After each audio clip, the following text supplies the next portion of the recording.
그런 성도들 되시기를 간절히 축복합니다. 여러분, 한 주간도 여러분 잘 지내셨어요? 너무너무 무더운 속에 또 세기가 또 좀 요동하고 있어요. 지난주에 보니까요, 산청이 울고 있다라고 하면서 영상 끼고 있는데요, 3월에는 산청에 엄청난 산불이 일어나갖고 그냥 완전 도시가 그냥 그냥 뭐 불로 태워지고, 이번엔 7월 달에는요 760mm의 폭우. 여름 봄에는 여름 산불로 인해서 도시가 막, 이번에는요 760mm. 산사태로 이런 사람도 있고, 뭐 하여튼 얼마나 피해가 있는지 몰라요. 저기 사진들 보면요 완전히 쑥밭이 됐어요. 쑥밭. 호남들 또 또 영남들도 손해본 피해가 나타난 것이 너무나 많아요. 근데 우리 여러분 아무 불편 없이 잘 지내고 있죠. 너무 감사하고. 이렇게 비가 많이 오면요 교회도요 뒤에 언제나 걱정해. 비가 많이 오면 어떻게 물 됐나? 여러분 물 한 번씩 퍼보셨죠? 예. 그래서 언제나 비가 오면 여름만 되면 언제나 저기에 신경 쓰고 있어요. 근데 올해는요 그렇게 많이 왔는데도 잘 견디는 거예요. 정말 잘, 한 번도 이상 없이 잘 지내, 너무나 감사하다 그런 생각이 됩니다. 우리가 27장까지, 우리가 27장 마지막에서 이들이 여행 강경하다가 276명이요 유럽 강풍을 만나서 고생하고 14일 만에 이제 오늘 본문의 말씀 어디에 도착하나? 멜리데 섬에 도착하고 있는 사건, 멜리데 섬에서 일어나고 있는 사실들을 이야기하고 있어요. 성경에 보면 멜리데 섬, 반모 섬, 무슨 섬 이런 사건들이 많이 있죠. 멜리데 섬에서 14일 동안 있다가 멜리데 섬에 도착했을 때 이들이 어땠을까요? 기쁨이, 전 살았구나 막 그랬을 거예요. 그렇죠? 이제 우리 가족도 만날 수 있고 가족에 돌아갈 수 있다 그랬을 거예요. 그러면서 나는 다시는 배를 안 타. 그렇죠? 그런 사람도 있었을 거예요. 그런 어려운 환경, 이제 멜리데 섬에서 이제 도착했어요. 보세요. 나라들마다 전쟁이 일어나갖고 어려움 당하면요 배 타고 이제 이웃 나라로 가죠. 난민들 많죠. 몇백 명씩 뭐 한 배요. 왜 살려달라고. 난민을 받아주지 않는 나라에 가면요, 그 나라 사람 안 받아주는 나라들도 많아요. 그 나라 사람 받아주면 또 어려움이 많이 있으니까요 안 받아줘. 안 받으면 난민들이 어떻게 해요? 풍랑이 일어나서 죽는 사람들도 너무나 많아요. 근데 어떤 나라들은 그 마음의 문을 열고 받아줘, 그렇죠? 받아줘, 그래서 살고 그런 거죠. 근데 오늘 본문의 말씀은 멜리데 섬에 도착했을 때 하나님께서 기적을 행하시는 일들을 오늘의 본문에 주신 말씀이에요. 여러분, 우리나라가 120년, 130년 전에 미국에서 선교사들이 왔어요. 어떻게 왔을까요? 배 타고 왔어요. 그때는 이제 보면요 2개월, 3개월씩 걸리고 왔어요. 2개월, 3개월 동안 이들이 견뎌냈을까? 풍랑, 배, 어려움들. 근데 와갖고 선교사로 와서 선교사로 오다가 죽은 사람들, 순교하신 사람들도 많고. 근데 오늘까지 언더운드, 아펜셀러 같은 사람들은 정말 목회 하나님께서 특별히 해줘서 이 나라에 이렇게 놀라운 역사를 이루고 있는 사실들을 알 수 있죠. 이 언더운드 선교사의 그 일대부 그 부모님들이요 인천에 딱 왔을 때 이렇게 기도해요. 뭐라고 기도했냐? 주님, 지금은 아무것도 보이지 않습니다. 주여, 지금은 아무것도 보이지 않습니다. 주님, 메마르고 가난한 땅, 나무 한 그루 시원하게 자라 오르지 못하는 이 땅에 저희들을 옮겨와 이곳에 심으셨습니다. 그 넓은 태평양을 어떻게 건너왔는지 그 사실이 기적입니다. 주께서 붙잡아 뚝 떨어뜨려 놓으신 듯한 이곳 지금은 아무것도 보이지 않습니다. 보이는 것은 고집스럽게 얼룩진 어둠뿐입니다. 어둠과 가난한 인습에 묶여있는 조선 사람뿐입니다. 그들은 왜 묶여있는지도 고통이라는 것도 모르고 있습니다. 고통을 고통인 줄 모르는 자들에게 고통을 벗겨주겠다고 하면 의심부터 하고 화부터 냅니다. 조선 남자들이 속셈이 보이지 않습니다. 이 나라의 조종의 내심도 보이지 않습니다. 가마를 타고 다니는 여자들 영영 볼 기회가 없으면 어쩌나 합니까? 조선의 마음이 보이지 않습니다.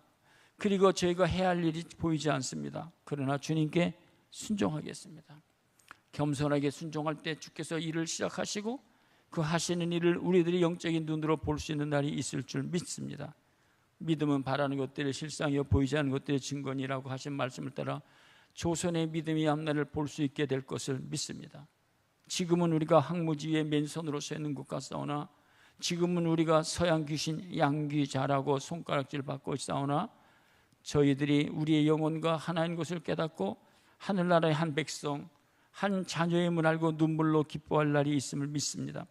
지금은 예배드릴 예배당도 없고 학교도 없고 그저 경계의 의심과 멸시와 천대함이 가득한 곳이지만 이것이 머지않아 은총의 땅이 되리라는 것을 믿습니다. 주여 오직 제 믿음을 붙잡아 주소서. 근데 우리는 이들이 이런 기도와 헌신으로 지나와서 우리나라가 어떻게 해요? 얼마나 많은 축복을 받았습니까? 그 은혜를 기억하십니까? 아니, 은혜를 기억하고 감사하는 사람이 정말 별로 없는 것 같아요. 우리도 살면서도 뭐 그렇지 하고 믿지 않는 사람들은요 더 그럴 것 같아. 너무 안타깝다라고 하는 생각이 듭니다.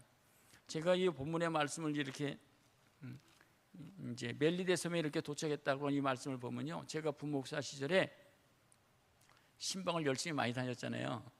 근데 어느 김현숙 집사님 가족, 남편 조 무슨 집사님, 지금은 이제 장로님 목사님, 장로님하고 권사님 되셨고, 그 가정의 두 아들, 하나는 의대를 나왔고 동해에서 의사가 됐고, 또 막내 아들은요 또 공대 나와갖고 뭐 하여튼 그런 분야에서 열심히 잘 살고 성숙하고 그렇게 살아가고 있어요.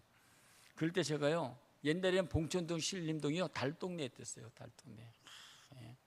화장실도요 공동 화장실 쓰는 가족들도 많았어요.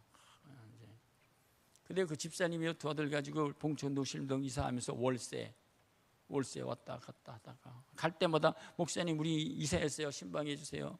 월세 또 봉천동 갔다 신림동 갔다 그렇게 살았어요. 신방 가면요 정말 화장실도 수도도 공동 화장실도 그런 지역이 있거든요. 근데 지금은요 완전히 뭐 새로운 도시가 탄생됐죠. 엄청나죠. 이제 그러다 월세 살다가 하여튼 갈 때마다 우리가 신방 예배 드리잖아요. 이사 신방 드리잖아요. 목사님 우리가요 집을 샀어요. 빌라를 샀어요. 빌라 예배 드려달라고. 그래서 얼마나 기뻐요. 몰세 촌 이렇게 이사하다가 두 아들 데리고서 이렇게 살다가 빌라 살았어요.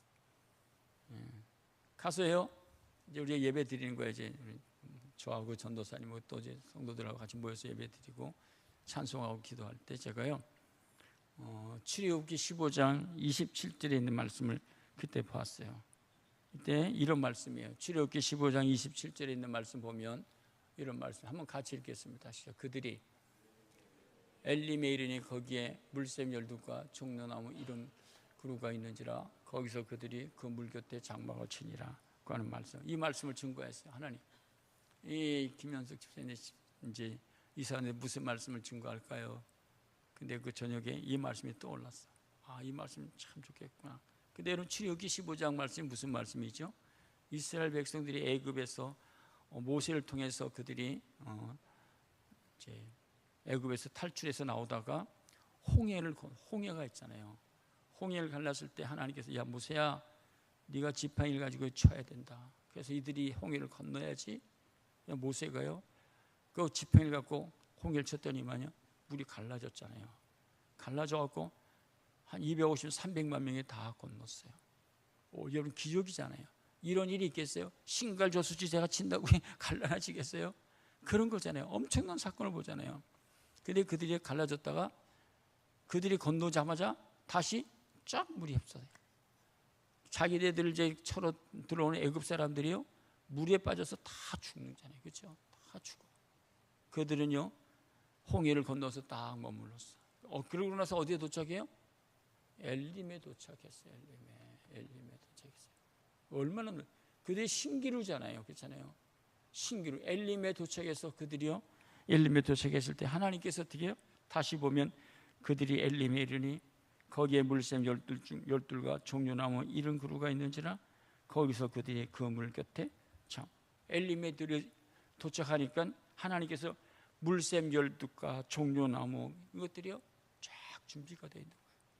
그래서요 그들이요 보세요 그들이 애굽에서 나가고 지금 홍해에서 발버둥을 떨고 있고 막 먹을 거 입을 것도 하나님께서 주시지만, 그런데 거기를 딱 홍해를 건너서 딱 나오니까 엘림에 도착하니까 먹을 거 신기로 새로운 것들이 몇 명이요? 보통 250만에서 300만 명이요. 쫙 있을 때 그들이 먹고 마시고 그래서 쉼을 쉬는 거예요. 엘림에서 그들이 쉼을 쉬는 거야. 홍해를 건너면서 얼마나 불안, 조저, 염려.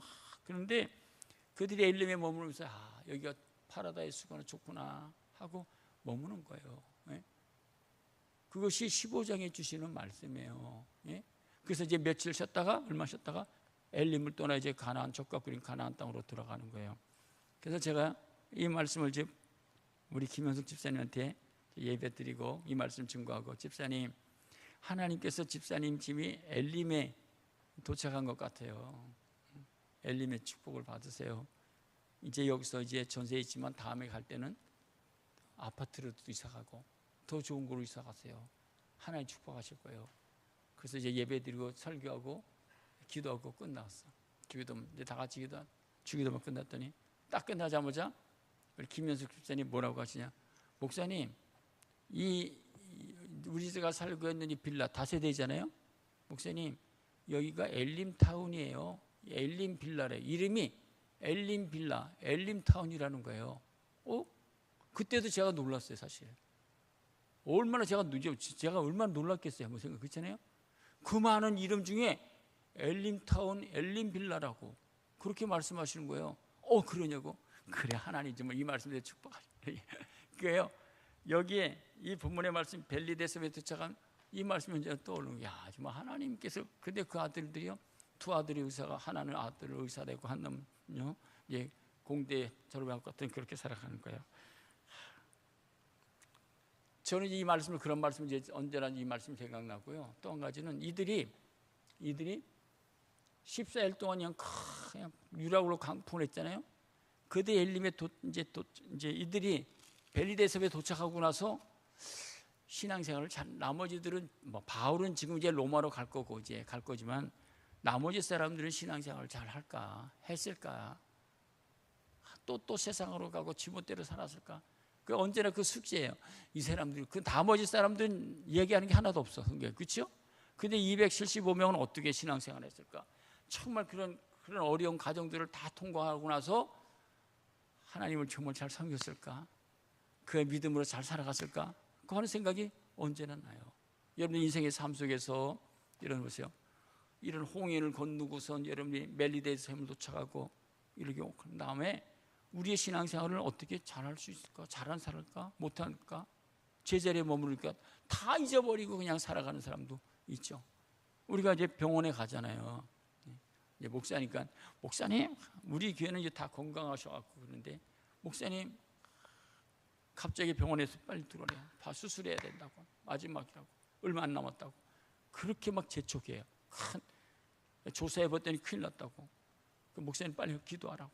기도해달라고. 그래서 이제 병원에 막 쫓아가잖아요. 그래서 이제 중환자 이제 수술실에 들어가잖아요. 목사님, 이제 제가 이게 마지막 시간인지도 모른대요. 기도해달라고. 그럼 눈물 흘리고 막 그러잖아요. 예, 그래요. 그래서 기도해주고요. 이제 들어가고. 우리 남편들, 우리 아들들 어떻게 신앙생활 잘하고 도와주세요. 가르쳐. 여러 가지 얘기를 하잖아요. 근데 그럴 시간도 별로 없잖아요. 막 들어가는데. 그러고 나서 수술을 다 끝나고 여러분 중환자 수술실에서 다시 퇴원해서 일반실로 들어가면 사는 거예요. 그렇죠? 사는 거예요.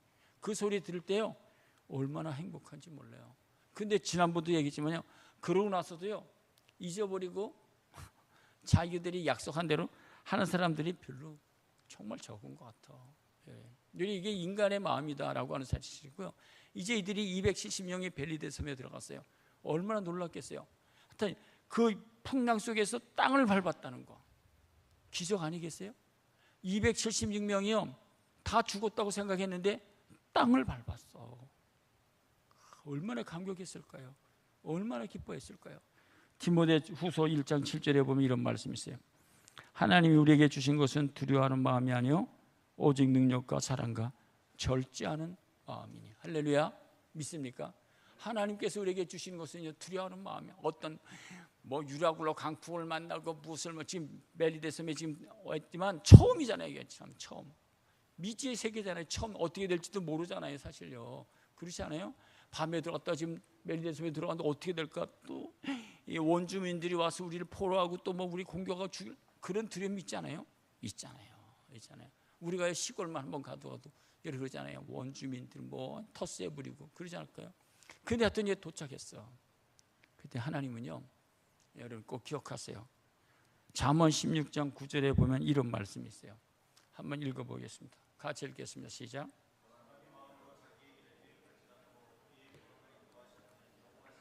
믿습니까? 우리 신앙인의 사람들이 가지는 말씀이에요. 마음으로 자기 계획을 아무리 길지라도 걸음을 인도하시는 하나님이세요. 우리의 발걸음. 오늘도 우리가 찬양 불렀잖아요. 어디서 아까 불렀다. 내 인생의 여정 끝나고 강건도 녹일 때 하늘을 향해 말해 예수. 매일 발걸음마다 예수 인도하세요. 여러분 인도하세요. 하루를 시작해 한 주일간을 시작해 삶이 매일 발걸음마다 주님이 날 인도하시는 줄 믿습니까? 정말 고백할 수 있어요? 그걸 느낄 수 있으세요? 매일 발걸음마다 예수 인도하시는 신앙인의 고백이에요. 이 가시밭길 인생을 허덕이면서 갈 때 시험과 환난 많으나 인생이 그렇잖아. 지난주에 얘기했죠. 인생은 광야길을 통과한다고 그랬잖아요. 그렇죠? 바다, 험난한 바다. 겸손을 배우고 낮아짐을 배우고 그런데 하나님을 신뢰하고 험준한 산 정복하잖아요. 그게 인생의 삶의 과정이에요. 늘 알지 못하는 베리데섬에 지금 올라가는 거예요. 멜리데섬에 들어갔어요. 이 맨 처음에 어땠을 거야? 그런데 하나님께서 야 두려워하지 마라.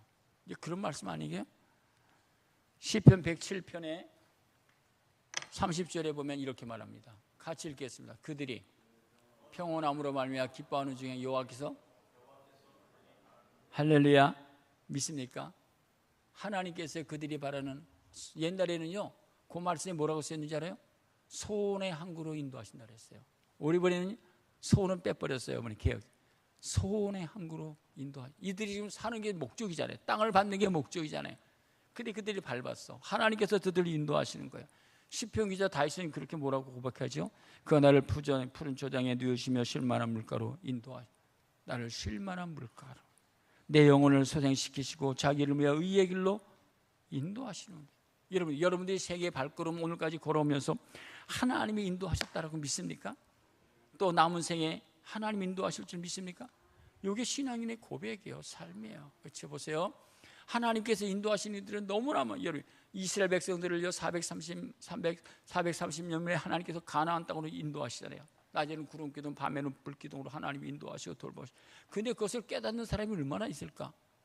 여러분 출애굽기에 보면 15장 이렇게 23절 23절 보면요. 그들이 이런 것들을 다 통과하면 40년 동안 하나님께 낮에는 구름 기둥, 밤에는 구름 기둥, 매출하기 물과 양식을 공급하지만 하나님의 인도함을 받는다고 생각하는 사람이 하나도 없었어요.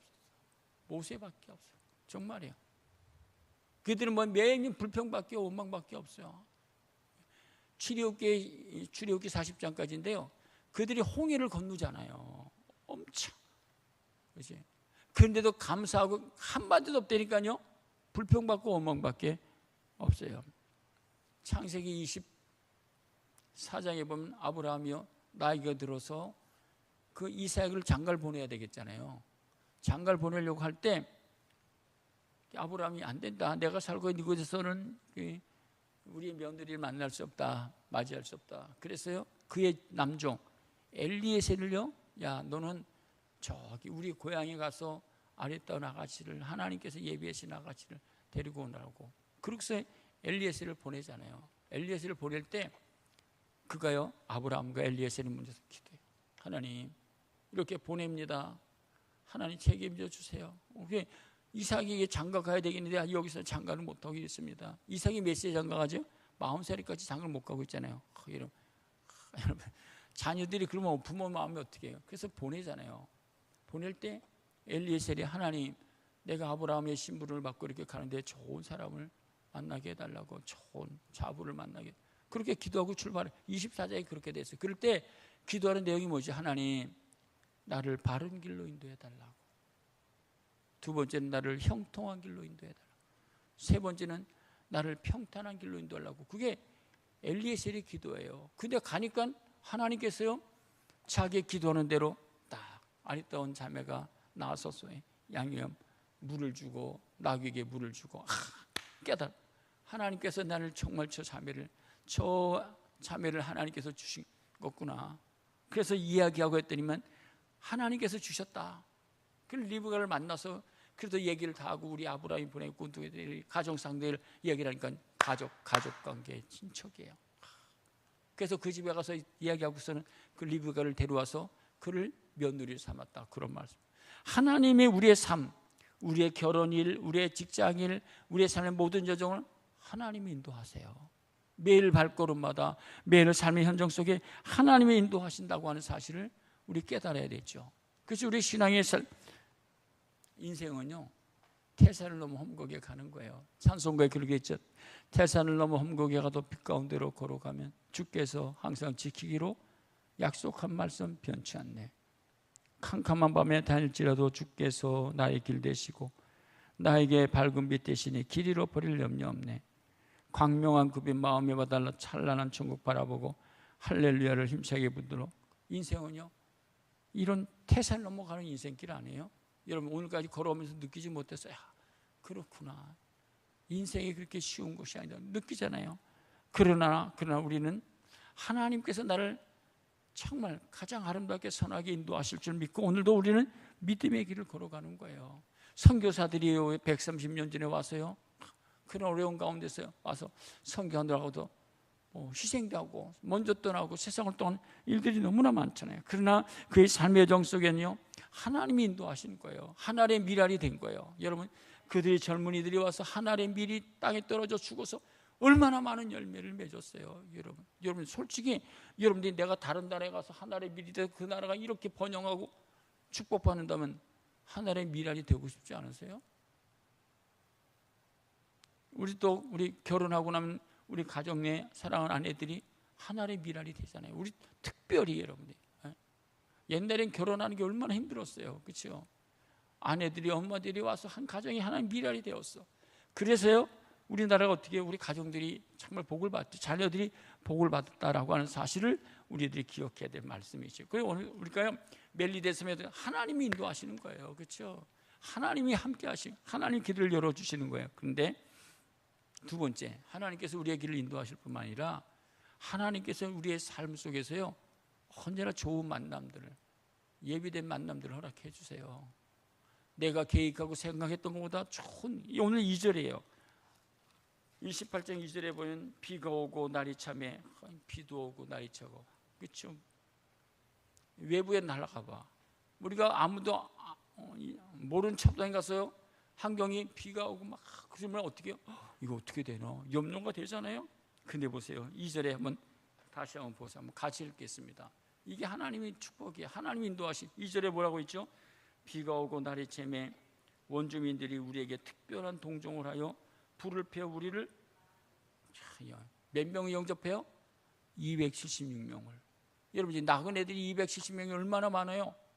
한 가정이 몇 사람을 인도해야지, 먹여야지, 섬겨야지. 근데 하나님께서요, 원주민들이요, 276명을 그들이 다 친절하게 영접하는 거예요. 여러분, 이게 은혜지 않아요? 하나님의 축복 아니에요? 나쁜 원주민은 어떻게 하죠? 다 가둬버려. 다 가둬버리고 못된 일 많이 하고 다 빼고 그러지 않겠어요? 그래 보세요. 비가 오고 날이 참에 어렵지만 원주민들이 우리에게 특별한 동정을 하여 그들을 긍휼히 여기고 불쌍히 여기고, 또 뭐예요? 불을 피워. 추웠지 어렵지 그런 거잖아요. 얼마나 힘들었어, 어려웠어? 그래서 우리를 다 영접했어. 이게 정말 참, 하나님께서는요, 우리의 삶의 모든 여정 속에서요, 하나님께서 인도하실 뿐이라 우리들이 가는 곳곳마다 만날 사람, 준비될 사람, 먹을 거, 입을 거 하나님 책임져 주세요. 이게 신앙인의 삶의, 이게 신의 발걸음이라고 하는 사실. 근데 우리가 또 배워야 될 게 있어. 그리스도인들은요, 우리 둘레에 이런 분들이, 난민들이죠. 난민들 해에서 미국이 지금 너무 어려워지니까요, 멕시코에서 놀러 오는 난민들요 받지 않는 문 닫았잖아요.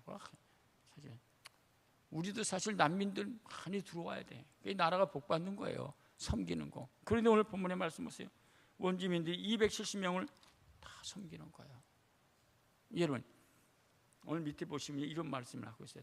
이게 우리가요 세상 사람들을, 세상의 난민들을, 어려운 고아나 가부나 나그네들 어떻게 섬겨야 되죠? 성경은요 이런 나그네들, 이런 어려운 자들, 신명기 10장 18절에 보면 이렇게 말합니다. 고아와 가부를 위하여 정의를 행하시며 나그네를 사랑하며 그에게 떡과 옷을 주시니. 신명기 10장 19절에 보면 이렇게 말하고 있어요. 거기 있는데 올려도 너희는 나그네를 사랑하라. 전에 너희도 애굽 땅에서 나그네 되었습니다. 그렇죠?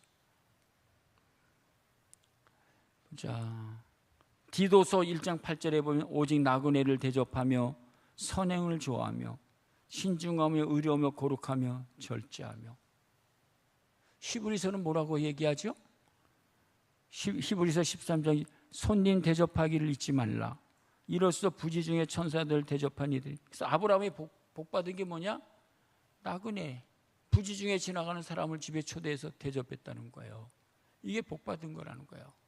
그리스도인들은요 섬김, 나눔, 정말 이거 훈련, 이거는 길들여져야 되는 거예요. 예, 이게 그리스도인이 270명이 만약에 문 닫았어. 그거 어떻게 됐을까요? 하나님께서 예비하신. 또 밑에 보시면요 조금 이따 볼 말씀이지만 보세요. 7절에 보면 열어보세요. 7절에 보면 이런 말씀도 있어요. 한 걸음 더 나가서 이제 바울이 이제 보블리오를 고쳐주는데 이렇게 얘기합니다. 7절 한번 같이 읽겠습니다. 본문의 말씀 7절. 이 섬에서 가장 높은 사람 보블리오라고 하는 이가 그 근처에 터지겠는지라 그가 우리를 영접하여 사흘이나 친절히 머물게 하더니. 어떻게 영접해요? 보블리오가 이 사람이요 270명을요 자기 집으로 어떻게 그를 집을 우리를 영접하여 사흘이나 친절히 머물게 하더니.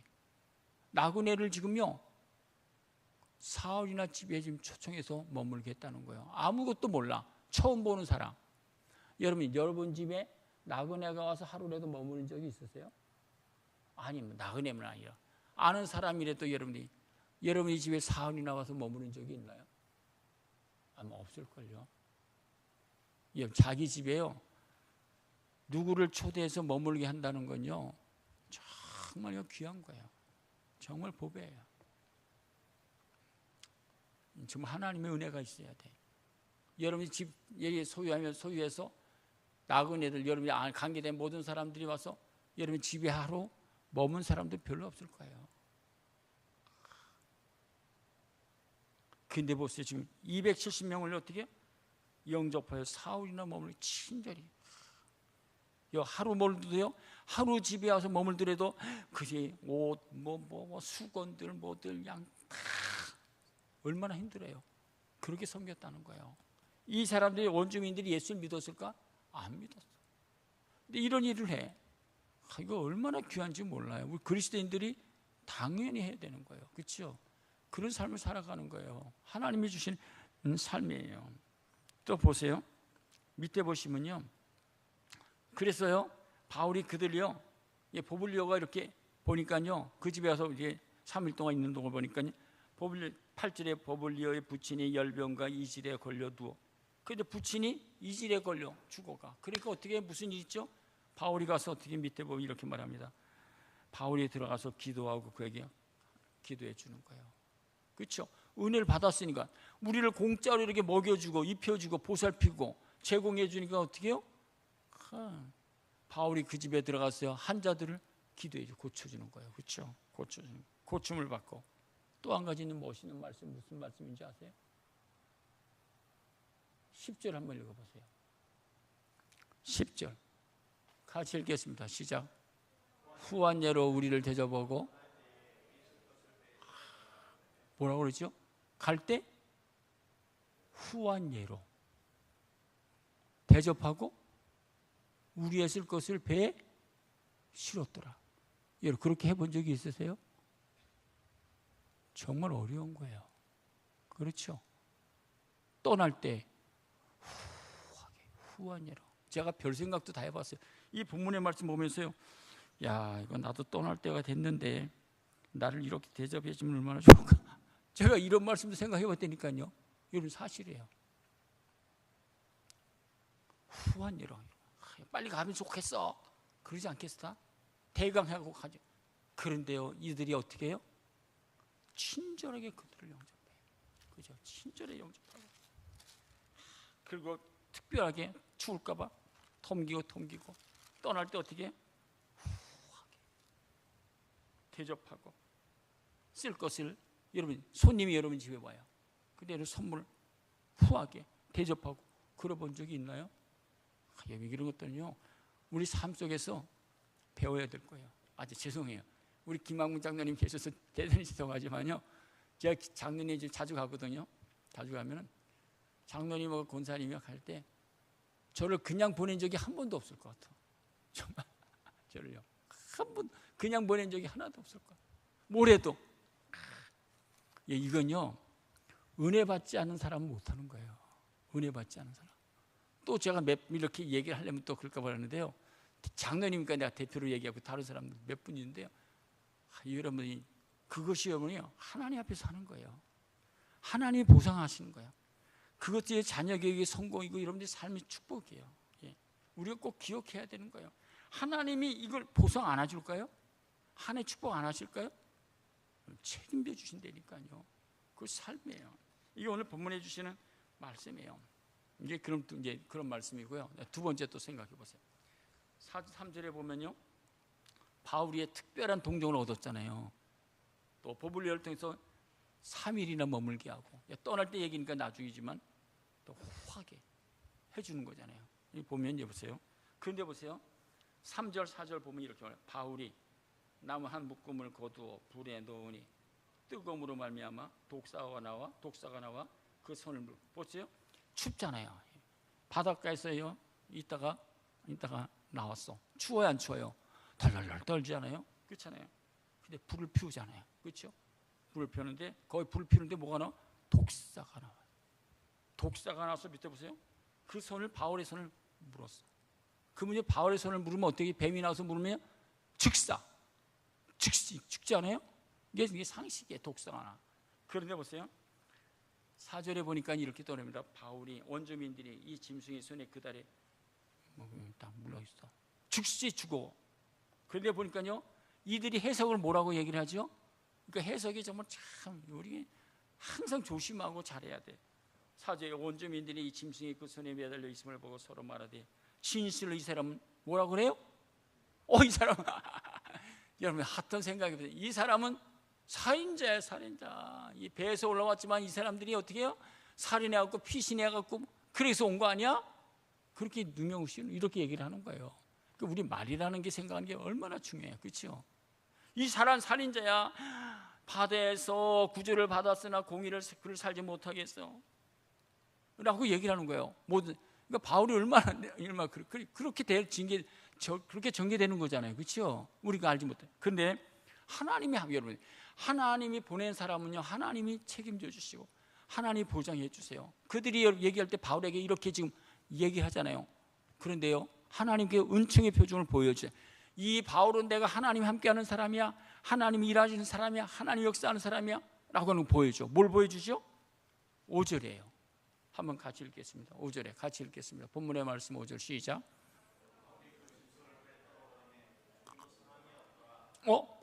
즉석에서 죽어야 되는데 어떻게 해요? 짐승을 불에 떨어뜨려. 바울이요? 자, 아무 지장이 없어.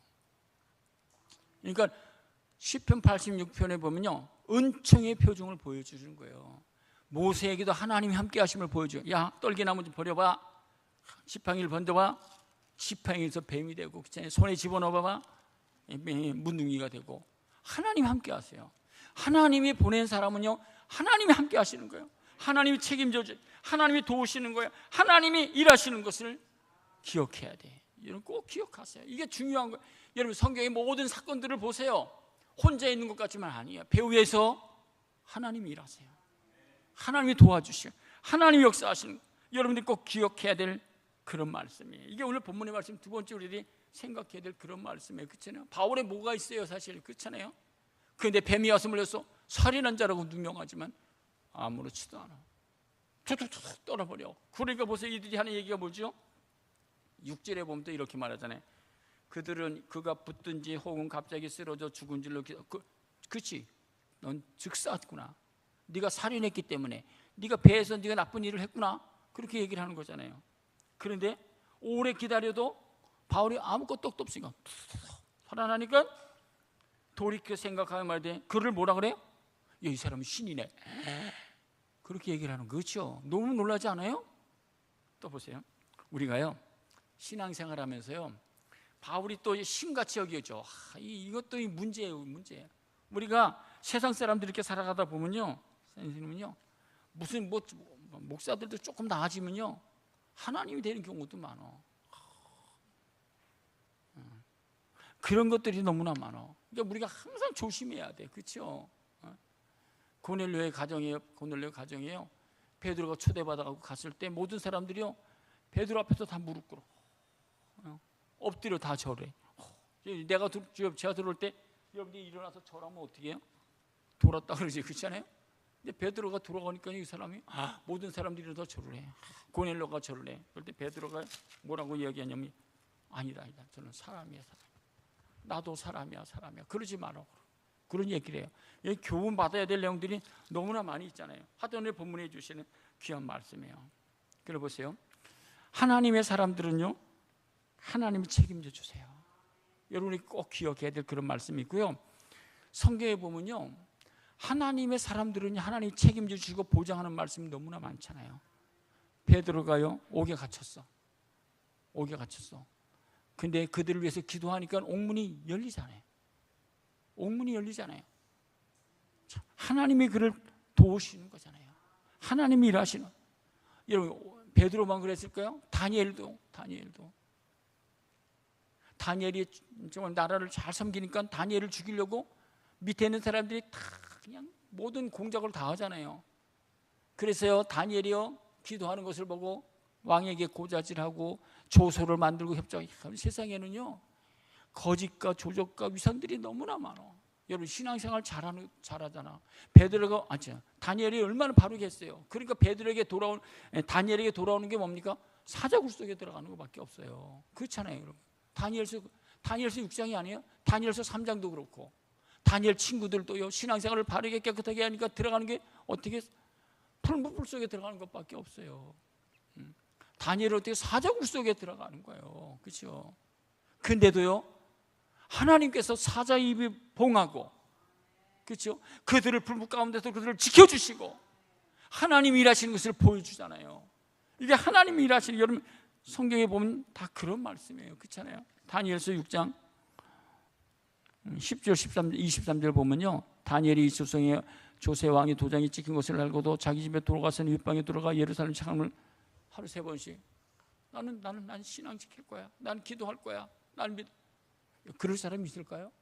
더구나 지금 뭘로 들어가요? 사자굴 속에 들어가는데. 무섭지도 않아요? 생각만 해도 끔찍하네요. 다니엘은 그럼에도 불구하고 창문을 열 종전대로 전에 하던 대로 여러분 그런 말씀 너무 중요한 거예요. 신앙생활은요 전에 하던 대로 처음 하던 대로 하는 거예요. 그렇잖아요. 그게 신앙의 길이에요. 우리가 해야 될 일이에요. 조금 어려움이 있어. 그러면 다 포기 안 해. 다니엘은요 전에 하던 대로 창문을 열고 하나님 앞에 두 손 들고 기도해요. 그리고 그거 어떻게 해요? 이 사람들이요 다니엘을요 사자굴 속에 넣었잖아요. 다리오가 너무너무 안타까워서 아침에 다니엘아 부르잖아요. 네가 죽었나 살았냐? 그때 다니엘서 6장을 읽어보세요. 다니엘에게 하나님 함께 하심이 분명히 다니엘 네 왕이시여 살아계신 하나님이 나와 함께 하셨다고. 사자의 입을 막으셨다고. 여러분 너무 멋있지 않아요? 살아계신 하나님이라니까요. 우리는 살아계신 하나님을 믿는 거라니까요. 23절에 보면 왕이 심히 기뻐서 명하여 다니엘을 그래서 불에서 올리려 하며 그들이 다니엘 굴에서 올린즉 그의 몸이 조금씩 상하지 아니하였으니 이는 그가 자기 하나님을 믿음이었더라고. 나의 믿음이 어떻게요? 살아계신 하나님을 믿는 거예요. 그게 우리의 신앙이라니까요. 삶이라니까요. 이 바울의 지금 이렇게 다는 것도요, 다 바울이 뭐가 났어요? 그렇잖아요. 지금 여러분 14일 동안 완전히 광풍에서 지금 죽었다 살아나갖고 지금 다시 살았는데 그 보잘 거 있겠어요? 물에 빠진 쐐기같이. 그런데 하나님이요 바울에게 함께 하심을 보여주는 거예요. 독사를 통해서 하나님의 사람이야, 내가 책임져지는 사람이야. 성경에도 이 마태복음 28장 보라 내가 분부한 모든 것을 가르쳐 지키게 하라. 볼자다 내가 세상 끝날까지 내가 너와 함께 하리라. 여러분 믿습니까? 여러분 내가 생명 다하는 순간까지 주님 오시는 날까지 나와 함께 하시는 믿습니까? 여러분 이것을 믿으면 살아계신 하나님 믿는 거예요. 뭐가 두려워? 확신 있지 않으세요? 여러분 시편 91편에 있는 말씀, 여러분 이 시편 91편을 한번 암송하세요. 그러면요 이런 말씀이 내 속에서 암송하면 그게 두려움이 없어요. 아무것도 아니에요. 시편 그렇잖아요. 시편 91편에 보면 3절에 보면 이는 그가 너를 세상 영권에 올무에서 그가 연병에서 건지실 것입니다. 그가 너를 그시로 덮으시니 내가 그 날개 아래 그 아래다 그의 진실한 방패가 송방패가 되나니 밤에 찾아오는 공포와 낮에 흐르는 낮에 날아드는 화살과 어두울 때 퍼지는 전염병과 밝게 닫힌 재앙을 두려워하지 믿습니까? 여러분 코로나 그런 게 두렵습니까? 하나님이 두렵습니까? 한번 대답해 보세요. 신앙이 삶이잖아요. 성경은 그렇게 얘기했잖아요. 어두울 때 퍼지는 전염병과 밝을 때 닥치는 재앙을 나는 두려워하지 아니하리로다. 1000명이 내 좌편에서 10,000명이 엎드리지 재앙이 내게 가까이 하지 못하리로다. 오직 너는 똑똑히 버리니 악인들이 보응을 내게 버리리로다. 내가 말하기를 여호와는 나의 피난 족시라고 지존자로 너희 고초를 삼았으므로 화가 내게 비치지 못하며 재앙이 내 장막에 가까우지 못하리니. 할렐루야. 시편 91편을 읽어보세요. 그럼요 이 말씀만 여러분들의 삶 속에 확증이 되면 여러분이 언제나 승리할 수 있어요. 이사야 43장 2절에 보면 이렇게 말하고 있어요. 내가 물 가운데로 지날 때 내가 너와 함께 할 것이라. 강을 건널 때 물이 너를 침범치 못할 것이라. 내가 불 가운데에 지날 때 타지도 않을 것이요 불꽃이 너를 사르지도 아니리. 이게 누가 모세에게 한 말씀이에요? 다니엘에게 한 말씀이에요? 이 말씀 오늘 우리들에게 하시는 말씀이에요. 너 이 말씀 믿어? 근데 보세요. 우리가 또 문제는 뭐니까 이러다가요 물이 심범에서 넘쳐서 죽었어. 여기 순교할 때요 정말 여기 선교지 읽어보면요 이 순교자들 있잖아요. 예수 믿는 사람들이요 바닷가에 여러분 이렇게 이런 데서 갖다 놓고선 순교시켜. 왜냐면 잔인한 인간들이 너무나 많아요. 하나님을 알지 못하는 사람들은요 예수 믿는 것 때문에 물속에 들어가 그냥 빠뜨려 준 게 아니라 세워놓고선 묶어놓고선 물을 이렇게 올려놓고 이렇게 물을 기쁘게 받아들여야 되는 거예요. 하나님이 함께 하신다고 하는 사실을 우리들이 기억해야 될 말씀이고요. 그러니까 보세요. 그리스도인들은요 오늘 본문의 말씀 하나님 바울에게 이렇게 함께 하시잖아요. 이런 말씀이 있어요. 마가복음 16장 7절에 보면 이런 말씀하고 있어요. 한번 같이 읽겠습니다. 마가복음 16장 17절 한번 같이 읽겠습니다. 앞에 보세요. 시작. 믿는 자들이 이런 표적에 따르리니 그들이 있고 내 이름을 귀신을 쫓아내며 새 방언을 말하며 뱀을 집어올리며 무슨 독을 마실지 해를 받지 않으며 병든 사에게 손 얹은 중. 할렐루야. 그런데 보세요. 이런 것은 어디서 일어날까요? 언제 나타날까요? 선교지에서 그냥 확실하게 드러나. 우리에게는 그런 게 잘 안 나타나. 왜 그럴까요? 하나님 말씀보다 하나님 신뢰하는 것보다 아파. 그럼 어디를 먼저 가? 약 먹고 병원 가는 게 우리가 먼저야. 근데 선교지는요 약도 없고 병원도 없고 의지할 건 뭐 밖에 있어요? 살아계신 하나님. 하나님만 의지하고 하나님을 신뢰하고 하나님을 바라봐. 그들에게는 갈급함이 있어. 그들에게는 간절함이 있어. 다른 거 필요 없어. 하나님으로부터 기도해갖고 응답받지 않으면 안 되는 거야. 그리고 어떻게 해요? 간절함이 있어. 진실함이 있어. 하나님 이거 살려달라고 이거 해달라고. 그러면요 하나님 역사하시는 거예요. 이게 본문의 말씀이라니까요. 우리는 아파. 어디 문제? 야! 빨리 양복 가. 빨리 병원 가. 하나님은 잊어버리고 우리가 이 삶의 모습이라니까요. 저도 그래. 아프면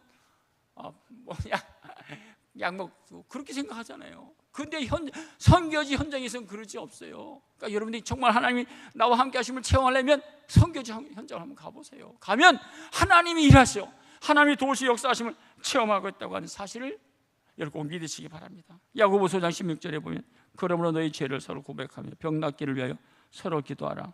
의인의 강구는 역사하는 힘이 있다고. 할렐루야. 하나님이 함께 하시기 때문에 두세 사람이 내 이름을 모으세 너희 중에 내가 함께 하시리라고 말씀하고 있어요. 예수님께서도요, 제자들을 보낼 때 뭘 주셨냐?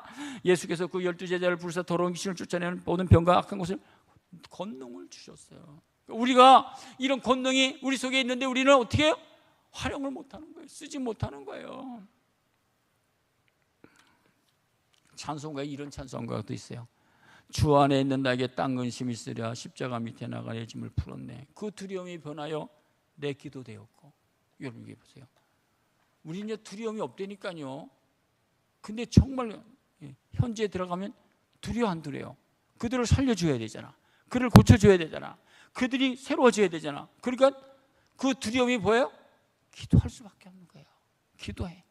기도도 어떤 기도해? 금식 기도도 많이 해. 금식 기도. 정말 선교사들이요, 깨어있는 사람들은 금식 기도해. 하나님의 부르짖어 기도해. 그 두려움이 변하여 내 기도 되었고 전날의 한숨 변하여 내 노래 되었네. 내 주와 맺은 언약은 영불변하시니 그 나라 가기까지 늘 보호하시네. 내 앞길 멀고 험해도 난 나 주님만 따라가리 라고 고백하고 있어요. 여러분 오늘 본문의 말씀이 그런 말씀이에요. 바울에게만 오늘도 우리들에게 함께하고 있다고 하는 사실을 우리들이 기억해야 될 그런 말씀이에요. 그리스도인들은요 어떻게 살아가는 거죠? 어느 길을 걸어가는 거죠? 누가복음의 말씀 여러분 참 귀한 말씀이잖아요. 바울이요 지금요 27장 유라굴로 강풍을 만났잖아요. 얼마나 어려워요. 이제 여기 섬에 이제 벨리데 섬에 들어갔잖아요. 근데 어려운 고비들을 남겼잖아요. 그럼 여기서 끝나나? 아니, 우리 그리스도인들은요, 여러분 보세요. 누가복음 13장 33절에 보면 이런 말씀하고 있어요. 누가복음 13장 같이 읽겠습니다. 시작.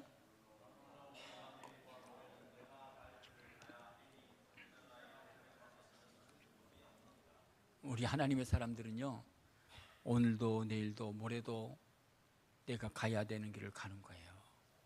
십자가의 길을 걸어가는 거예요. 고난의 길을 걸어가는 거예요. 좁은 길을 걸어가는 거예요. 우리가 세상 밖에서 사는 것이 세상이 밖에서 죽는 게 아니에요. 우리 하나님께서 내게 원하시는 길을 걸어가는 거예요. 그 삶을 살아가는. 여기 바울은요 이러고도 이제 우리가 다음 주에 볼 건데 어디로 가요? 14절에 보면 이렇게 말합니다. 거기서 형제들을 만나 그들의 청함을 받아 이래를 함께 모여.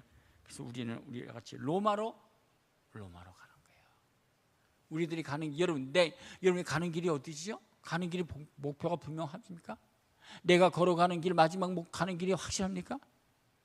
바울은요 유라굴로 강풍 만나고 나서 멜리데 섬 지나고 나서 가야 되는 길은 로마로 가는 거예요. 우리가 가는 길이 어디예요?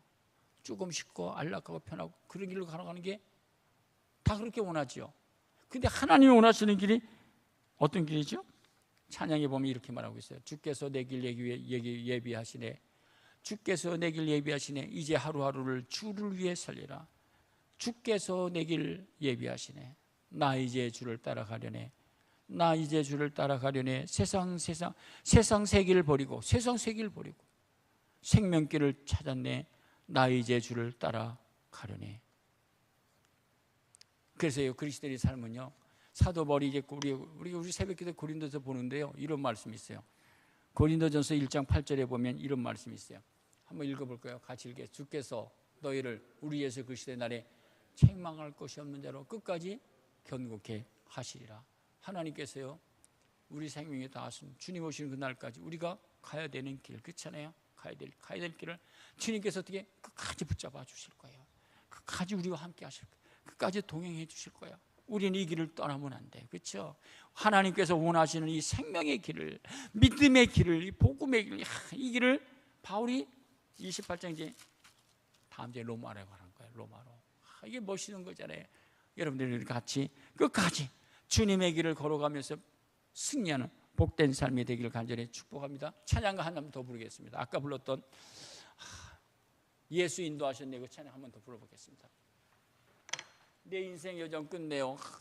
우리의 인생 다 우리 마지막까지 가잖아요. 끝날 시간이 있죠. 그러나 어떻게 해요? 예수의 인도함을 받아야 되는 거예요. 하늘문을 향해 맞는 날에 예수 인도하셨네. 부르도록 하겠습니다.